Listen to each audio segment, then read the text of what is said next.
Почитувани, добар ден.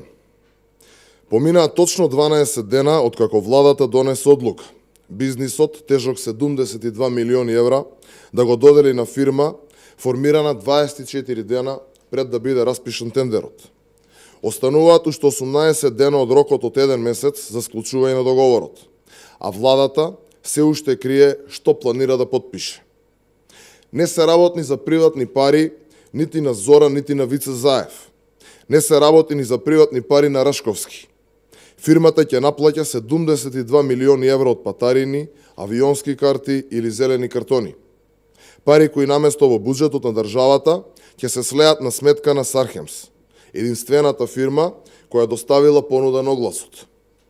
Доколку договорот е толку добар, зошто власта го крие? Зошто не се објават деталите? Зошто не знаеме што плаќаме, колку ќе плаќаме и како ќе плаќаме?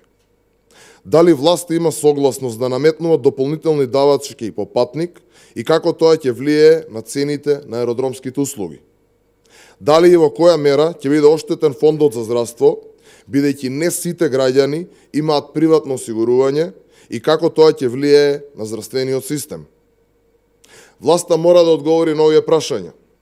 Граѓаните се тие кои ќе платат 72 милиони евра и мора да знаат како и на кој начин се трошат нивните пари.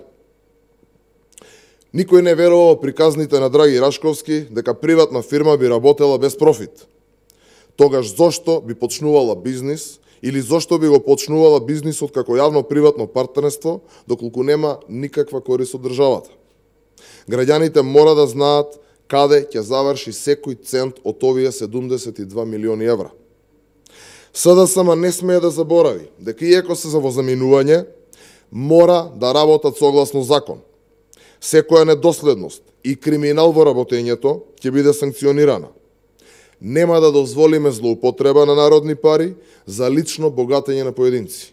Ви благодарам. Фенушев веќе влегува во собраниска процедура предлогот на власта, практично тој се намали партии за промена на изборниот модел. Премиерот најави дека и без консензус се подготвен да оди на измена на модел. Како го коментирате тоа и како ќе се поставите вие во собранието, ќе бидете со нов предлог? Како го коментирам? Го коментирам како она што реално е, а тоа е уште еден груп обид за манипулација како со помалите партии, така и со граѓаните во Република Македонија. Зошто? Бидејќи тој е свесен дека без консензус меѓу релевантните политички партии едноставно е невозможно да помине измена, односно промена на изборниот модел. И тој е свесен дека нема да помине, меѓутоа се обидува да ги изманипулира граѓаните и помалите партии. Во однос на нашиот став, добро познат, повеќе пати, особено од периодот повторуван, нашиот предлог останува ист, мнозински, со 120 изборни единици и нормално со заеднички консензус да се изгради сето тоа заедно со останатите релевантни политички субјекти. Но нема да го предложите тоа сега, бидејќи нема консензус. Видете, без разлика дали има или нема во моментов, да носиме, односно да договараме нов изборен модел на неколку месеци пред изборите е прво несериозно, е непрофесионално и не треба тоа да го правиме. Значи имаме закажани избори.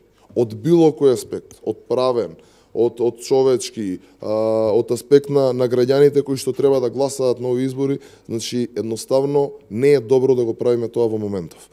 Како ќе се одвиваат понатаки работите после изборите и после формирањето на новата влада предводена од ВМРО-ДПМНЕ, ќе оставиме времето да покаже да има како ќе следат тие работи. Благодарам.